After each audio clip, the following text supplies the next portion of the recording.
Magkakaroon ng trade ang Magnolia, Phoenix at Blackwater pagkatapos ng PBA draft. Makukuha ng Magnolia si Ken Taffin mula dito sa Phoenix. Samantala naman itong Phoenix Fuel Masters ang mapupunta sa kanila ay si Christian David mula dito sa Blackwater. At ang Blackwater makukuha si Rom De La Rosa, si Jackson Corpus at yung first round draft pick ng Magnolia. Sa ngayon kasi parang sabihin na natin hindi raw masyadong kontento itong Blackwater sa nagiging performance nitong si Christian David. So ang kukunin na nila itong si Corpus, si De La Rosa at yung first round draft pick ng Magnolia Chicken Templados. Baka mas maganda raw yung magiging mileage nila dyan. Samantala naman itong Phoenix, kapag nakuha nila si Christian David, magiging magandang tandem yan ni Jason Perkins para doon sa kanilang front court. At para na rin itong sabihin na natin, nagpe-prepare na itong Phoenix just in case ito si Perkins ay mag-request na ma-trade. So kung mawala man si Perkins, pwedeng maging main man nila ay itong si Christian David. At ang Magnolia naman, pag nakuha si Ken Taffin, iyan ang magiging para nilang Arvin Tolentino. Isang 6'4 na wingman na merong 3-point shot.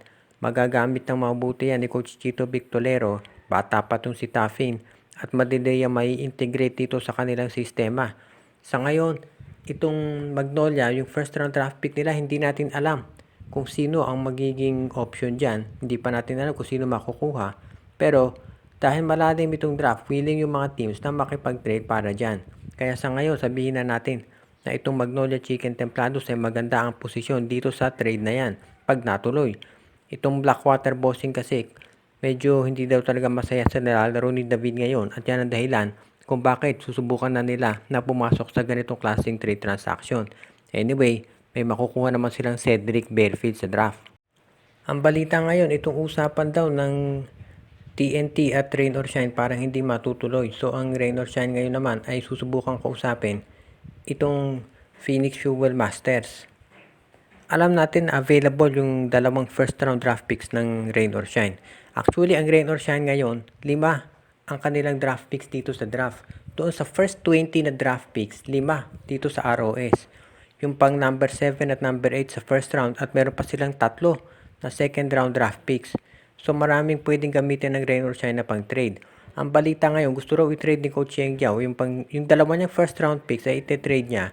Dahil siguro sa paniwala ni Coach Yeng, wala na siyang maaabotang big man kapag dumating na yung kanyang turn do sa first round. Dahil actually kung titignan natin, parang ilan lang yung big man na nag-apply sa draft ngayon. So of course, siguradong number 1 si Baltasar. At susunod din sigurado top 5 itong si Kaylan Tiongson, itong si Ben Phillips, si Kai Balungay at itong si Jonel Policarpio. So sila na yung pinaka sabihin nating matunog ng mga big men sa draft at malamang hindi na aabot dito sa Rain or Shine, kaya willing na silang i-trade yung kanilang dalawang first round draft picks. Yung usapan sa TNT parang hindi pa matutuloy dahil kinakausap daw ng TNT ngayon itong Converge. So tignan natin kung saan pwede mag-offer itong Rain or Shine. Ang isang posibilidad dyan ay dito sa Phoenix Fuel Masters. Dahil ang Phoenix daw ngayon nagdadalawang isip kung kukunin pa nila itong si Evan Nell dito sa pang number 4. Ngayon kung yan ay mangyari, posible na ibigay ng Rain or Shine yung kanilang draft picks dito sa Phoenix kapalit itong si Tyler Tio at itong si Ken Taffin. Posible kung mangyari yan, let's say may trade nga ng Phoenix itong si Tio at itong si Taffin, mapupunta naman sa kanila ay yung dalawang first round draft picks ng Rain or Shine. So magiging 3 na yung magagamit itong Fuel Masters at magiging okay yan pag-rebuild ng kanilang lineup sa ngayon.